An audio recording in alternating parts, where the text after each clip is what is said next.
Bonjour et bienvenue sur Étudie. Merci infiniment de votre présence. Aujourd'hui, je voudrais vous partager l'histoire de quelqu'un qui est inspirant pour moi, mais également pour beaucoup d'étudiants étrangers qui sont arrivés récemment au Canada, où il y a de cela quelques années. Vous allez apprendre à découvrir son histoire, son parcours. Il va vous prodiguer énormément de conseils pour vous qui êtes déjà au Canada et surtout vous qui êtes encore dans votre pays d'origine et en partance pour venir étudier ici au Canada. Alors, sans en dire un peu plus, je voudrais vous laisser découvrir l'invité et je tiens à lui souhaiter la bienvenue. Bonjour Max. Bonjour Emmanuel. Comment ça va? Oui, je vais bien et vous? Ça va très bien, merci. En tout cas, merci beaucoup pour votre temps. Je sais que vous êtes un homme chargé et occupé et nous accorder ces quelques minutes pour l'entrevue, ça fait plaisir. Et donc, je voudrais, sans plus tarder, vous poser la toute première question. Max, vous venez de quel pays et ça fait combien de temps que vous êtes au Canada? Oui, je suis centrafricain et je suis venu de la République centrafricaine. Pour ceux qui ne connaissent pas la République centrafricaine, c'est l'un des pays qui se trouve dans la zone CIMAC. Sa capitale, c'est Bangui. Je suis ici au Canada, ça fait maintenant 4 ans. Ah ben, ça fait beaucoup d'années là, donc vous avez supporté beaucoup d'hiver. Oui, pas mal. Et au Canada, vous habitez dans quelle ville? Mais là, au Canada, je suis dans la province québécoise, précisément dans la ville de Sherbrooke. D'accord. Alors, dans quelques instants, vous allez un peu nous parler de qu'est-ce qui vous a fait venir ici et actuellement ce que vous faites. Mais avant cela, j'aimerais justement savoir, donc, pourquoi avez-vous choisi de venir vous installer à Sherbrooke? Mais il y a, bon, d'abord, moi, je suis immigrant.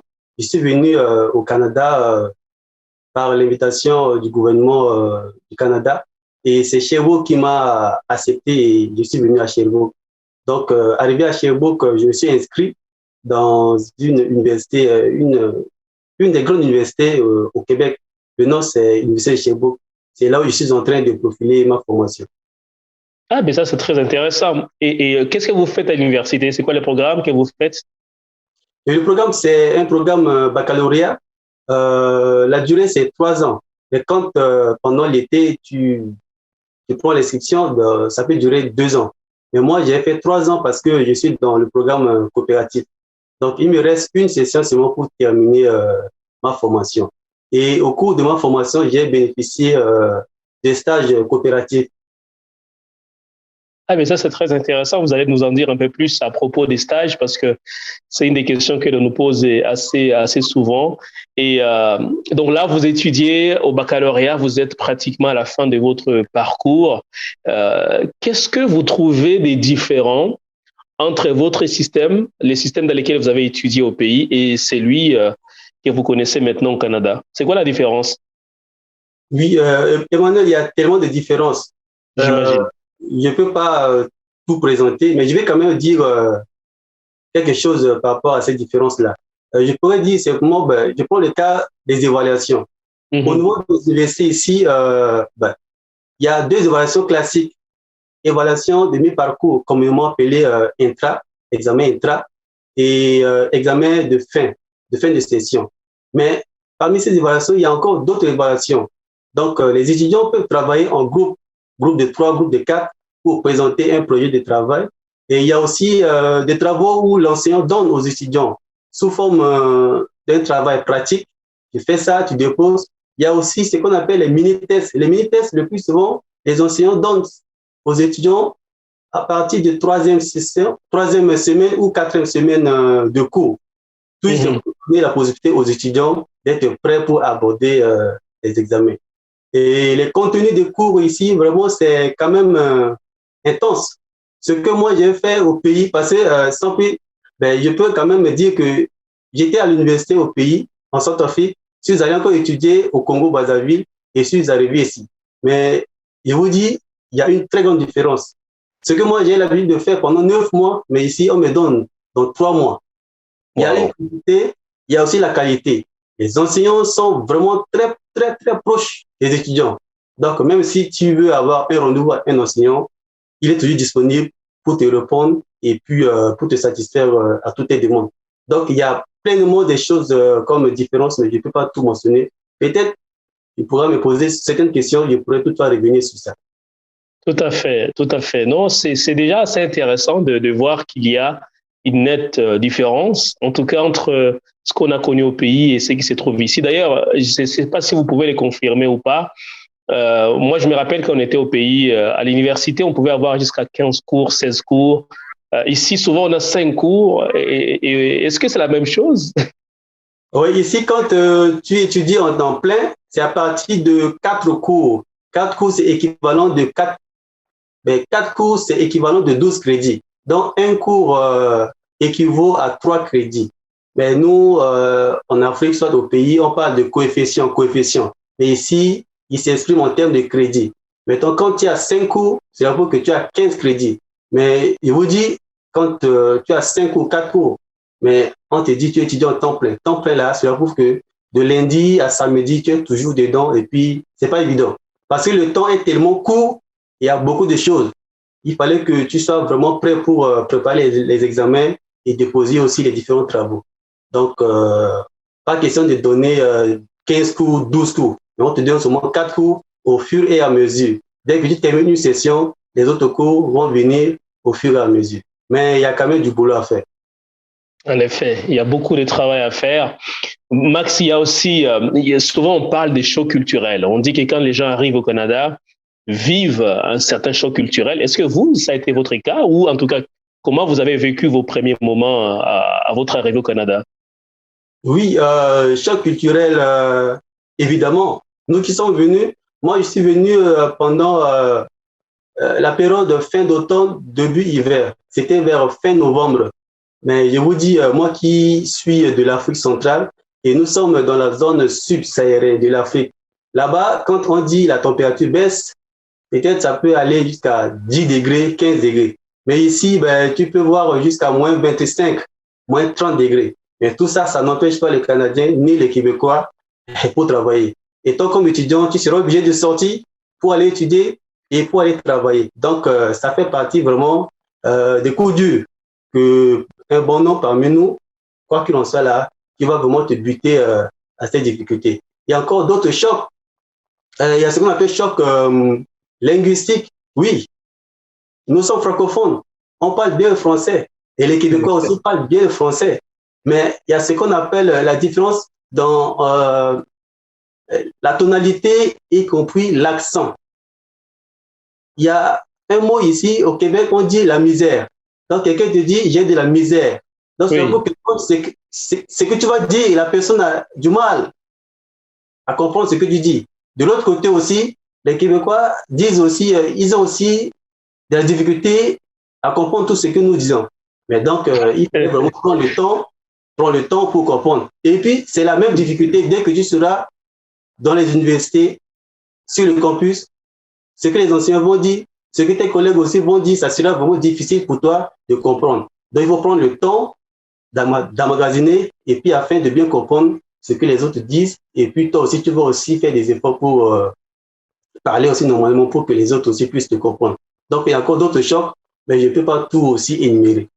Oui, déjà c'est bon hein, de savoir qu'il y a ces chocs culturels, donc les cultures ne sont pas pareilles, il y a beaucoup de différences, mais également ces chocs linguistiques où les tons, l'accent sont différents. Vous avez donné un exemple, quand on dit j'ai de la misère, donc ça signifie j'ai du mal. Ou char, je crois ici chez eux, c'est quoi, c'est une voiture, c'est ça? Char, oui, char, c'est une voiture, un véhicule. Nous qui sommes habitués à la guerre, hein, c'est compliqué. Hein. On fait tout de suite allusion à la guerre, à la guerre, alors que ce n'est pas du tout les cas. Mais comment vous avez fait, Max, pour pouvoir vous intégrer? Parce que visiblement, vous êtes bien intégré à l'université. Quelles sont vos astuces? Moi, j'étais quelqu'un qui est toujours sur le terrain. Je suis curieux et je cherche aussi à m'informer. L'autre chose que je pourrais dire par rapport à ça, le pays est tellement structuré et organisé. Donc, quand tu veux avoir des informations, tu vas aussi en avoir. Mais quelque part aussi, le pays est tellement fermé. La fermeture du pays, c'est pas évident d'avoir toutes les informations. Donc, il faut être à la bonne personne et au bon endroit et puis à côté d'une bonne personne pour avoir toutes ces informations. Mais c'est avec le temps. Il faut prendre le temps de tout comprendre et puis de tout savoir. Mais il faut prendre le temps. Il faut prendre le temps et puis savoir là où tu peux aller pour avoir ces informations. Tout à fait. Donc, ça prend quand même du temps pour qu'on puisse réussir, en tout cas, à s'intégrer. Et alors, j'ai une autre question, Max, parce que c'est une question assez souvent qu'on nous pose. C'est par rapport à des emplois étudiants. Est-ce que lorsque, par exemple, on est un étudiant étranger, est-ce qu'on a droit de travailler au Canada pendant les études? Oui, ce que moi, j'avais fait durant tout mon parcours, j'étudie en temps plein, en même temps, je travaille en temps partiel. Et quand vous travaillez en temps partiel, il y a beaucoup d'avantages.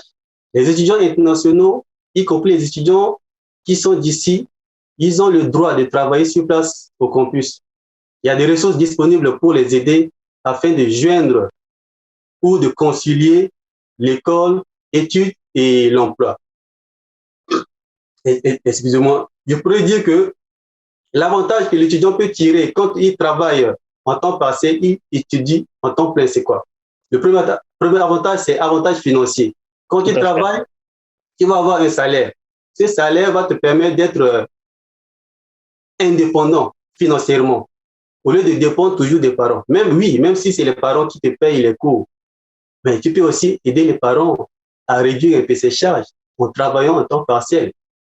Deuxième des choses, c'est que quand étudiant qui travaille en temps partiel, tu vas mieux gérer tes temps.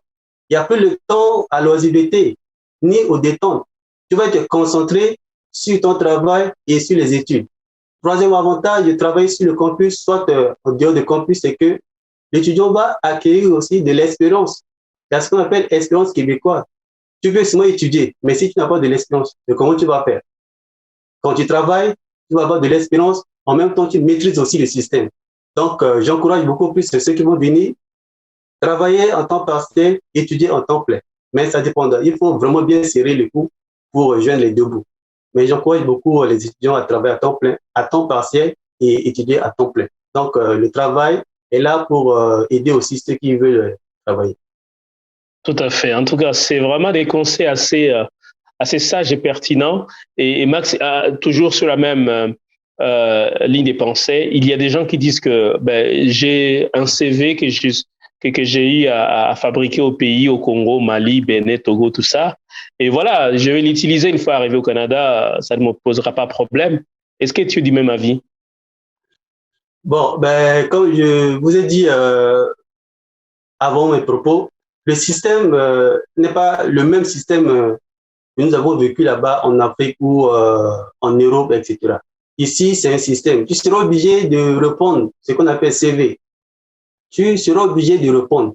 Et d'ailleurs, je pense que la plateforme Étudie Tremplin est là pour aider aussi ceux qui veulent vraiment transformer leur CV par rapport au modèle d'ici. Ça va vraiment permettre à cette personne-là d'être prêt. Qu'est-ce que l'employeur va chercher dans ton CV? Qu'est-ce que tu ne devais pas mettre dans ton CV? Donc, il y a beaucoup de choses, mais tout ça là, il faut travailler avec un professionnel, quelqu'un qui maîtrise comment on peut monter un bon CV, et comme ça te permettra maintenant d'être attirant pour que l'employeur puisse te donner la chance pour travailler. Donc, le CV que moi j'ai amené du pays, je l'ai mis de côté, je me suis transformé pour essayer de voir comment un professionnel comme vous, pour m'aider afin que je puisse avoir un bon CV. Comme ça va aussi te donner la chance d'être retenu parmi ceux qui vont travailler pour un employeur. Dans les CV que nous avons amenés, pour mettre de côté, nous sommes obligés de les refaire. Tout à fait. Mais en tout cas, merci parce que c'est ça. On dit souvent aux gens que étudier est là pour aider les gens, aider les étudiants, aider toute personne qui veut changer de programme ou encore en tout cas choisir un bon programme d'études, trouver un emploi, réussir ses études et trouver une bourse d'études. Max, vous, quelles sont les choses que vous auriez aimé savoir avant même d'arriver au Canada? Mais avant de venir au Canada, étant comme étudiant ou futur étudiant, mais il faut savoir comment les choses se passent ici sur le terrain. Comment tu peux faire pour avoir une admission à l'université? Parce que moi, je suis venu ici avant que je puisse aller chercher mon admission à l'université. Moi, je pensais qu'il faut aller sur place à l'université pour voir ça le chef du département ou au niveau de l'escolarité. Ça se passe pas comme ça. Tout se passe en ligne via le site de l'université. Donc, il y a ce qu'on appelle le bureau de la régisseur. Donc, c'est ce bureau-là qui gère tout ce qui est comme admission. Tu fais la demande, tu fais le choix de ton programme et tu attends. Et dès que tu remplis toutes les conditions, évidemment, on va te faire le retour. Si tu es retenu ou pas, tu auras toujours un retour. Donc, il y a beaucoup de choses à faire. Mais si ceux qui ne savent pas le faire, je pense qu'il y a des ressources disponibles aussi pour les aider afin de faire ou de prendre une inscription à une université quelconque. Donc, moi, je suis pas venu directement m'inscrire. Je me suis présenté sur le terrain, cherché des informations, touché les personnes ressources qui m'ont donné tous les conseils possibles et pour faire un bon choix. Et au-delà, je peux maintenant être capable pour faire maintenant une ambition. Et c'est ça qui m'a permis de ne pas avoir trop de difficultés au cours du chemin. Et je suis seulement à un pas pour terminer mon programme de baccalauréat. Waouh, c'est tout un parcours, hein, Max. C'est vraiment un parcours inspirant. Et avant de terminer, Max, j'ai une avant-dernière question. Quelqu'un qui envisage de venir au Canada et qui souhaite vraiment venir étudier, notamment au Canada, quels sont les conseils que vous lui donneriez? Bon, sincèrement, Emmanuel, il y a tellement d'embûches dans le processus. C'est pas une question pour décourager ceux qui veulent venir étudier au Canada. Il y a tellement d'embûches. J'ai vu beaucoup de personnes, leurs rêves, leurs ambitions sont brisées. Mais bref, je pense que étudier tremplin est là pour aider. Ce que je pourrais dire à ceux qui veulent venir étudier au Canada, de solliciter le service de cette plateforme. D'abord, cette plateforme encadre les étudiants, donne la chance aux étudiants d'avoir une bonne réussite académique, aide aussi les étudiants à trouver de l'emploi, aide aussi les étudiants à trouver des stages. Je pense que cette plateforme est là pour les aider. Parce qu'il faut trouver une bonne personne pour avoir des bonnes informations. Il faut avoir aussi un bon accompagnement pour terminer vite le programme. Donc, tu ne vas pas prendre un programme pour le plaisir de le prendre. Il faut bien faire le choix. Il faut tenir compte de la perspective d'emploi. Qu'est-ce que tu vas faire à travers un programme? Est-ce que tu comptes terminer une formation, rester 2 ans, 3 ans sans autant trouver un emploi? Il faut tenir compte de tout cela. Ce n'est pas le même contexte de chez nous. Donc, il faut trouver des bonnes personnes comme cette plateforme-là. Je pense qu'il y a des professionnels qui travaillent fort pour aider beaucoup de personnes. Et la chance est que cette plateforme se trouve déjà sur place ici au Canada. Sur place ici au Canada, je pense que c'est un atout. Donc, ce que je dirais aux gens qui veulent venir étudier, la plateforme est là, consulter, solliciter le service de ces professionnels. Ils sont là pour les aider à profiler leur admission. Et dès qu'ils seront là, on va les aider, on va les accompagner jusqu'à ce qu'ils puissent terminer les études. C'est ce que je pourrais leur dire. En tout cas, merci beaucoup. Merci Max pour ces recommandations. Je pense que les gens qui nous regardent vont pouvoir effectivement en tenir compte. Max, nous avons aussi eu à faire ensemble à l'université beaucoup d'activités. Est-ce que vous avez une anecdote à nous partager ou quelque chose que vous avez apprécié? Parce que les gens disent que les associations étudiantes ne servent à rien, en tout cas certaines personnes sont de cet avis-là. Vous, quelle est votre opinion à ces sujets, d'autant plus qu'on a eu à faire pas mal de choses ensemble? Est-ce qu'il y a des avantages à être dans une association étudiante tout court?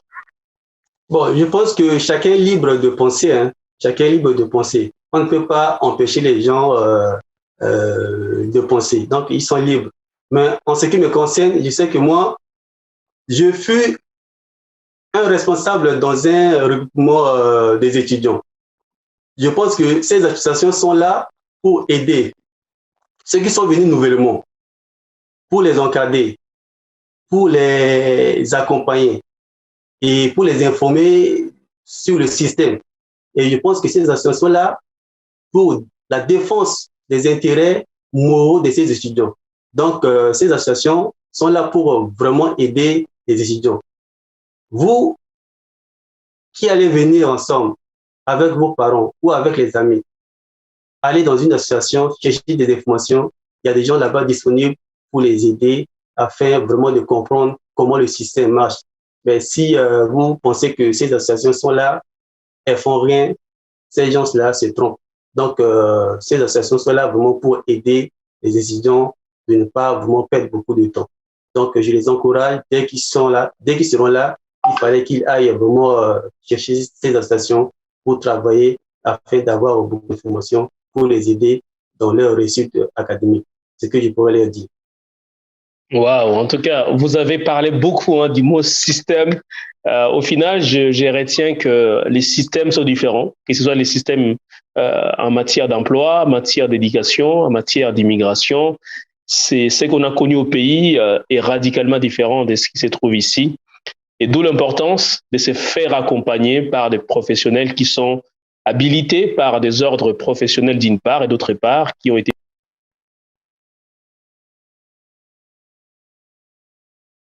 Voilà. Max, est-ce que vous avez un dernier mot à dire pour terminer? Bon, le dernier mot à dire, c'est que ceux qui nous écoutent présentement ou en différé, parlez de étudier tremplin aux entourages, à vos proches, vos enfants, vos amis, vos maris, vos femmes, ceux qui veulent venir étudier. La plateforme est là pour les aider. Comme je disais tantôt, c'est un système. Si tu n'as pas une bonne personne à côté de toi, si tu n'as pas un bon accompagnement, vraiment, ça sera difficile. Je disais tantôt que le rêve des gens sont brisés. Les gens n'arrivent pas vraiment à aller terminer leur programme universitaire, soit pré-universitaire, parce qu'ils n'ont pas eu un bon encadrement, parce qu'ils ont fait un mauvais choix. Et ces personnes-là, ils vont tourner des universités dans les universités. Ça fait que 1 an, 2 ans, 3 ans, ça serait difficile vraiment de te rattraper. Vaut mieux aller consulter les professionnels, ceux qui savent bien, ceux qui maîtrisent bien les choses là, qui sont là pour vous aider. Et je disais encore, plateforme Étudier Tremplin est là pour aider tous ceux qui veulent réussir dans leur parcours académique. C'est ça mon principal conseil pour aider ceux qui veulent venir étudier. En tout cas, infiniment merci, Max, pour ce temps que vous nous avez accordé. Merci pour tous les conseils que vous nous avez aussi prodigués. Merci pour le partage de votre expérience, partage de tout ce que, jusqu'ici, en tout cas, vous avez connu au Canada en tant qu'étudiant. Et à vous qui nous avez suivis, merci infiniment aussi pour votre attention. Nous allons continuer à vous proposer, en tout cas, des entrevues de ce genre. L'idée ici, c'est non seulement d'écouter ce que l'équipe étudie à vous dire, mais surtout d'écouter des personnes, des références, des modèles inspirants qui ont connu des expériences et veulent vous les partager. Alors, profitez-en au maximum. N'hésitez pas à réécouter cette vidéo et pourquoi pas le partager aux personnes qui auraient besoin, en tout cas, de pouvoir avoir les informations nécessaires pour venir étudier au Canada. Alors, en attendant, prenez soin de vous et à très bientôt.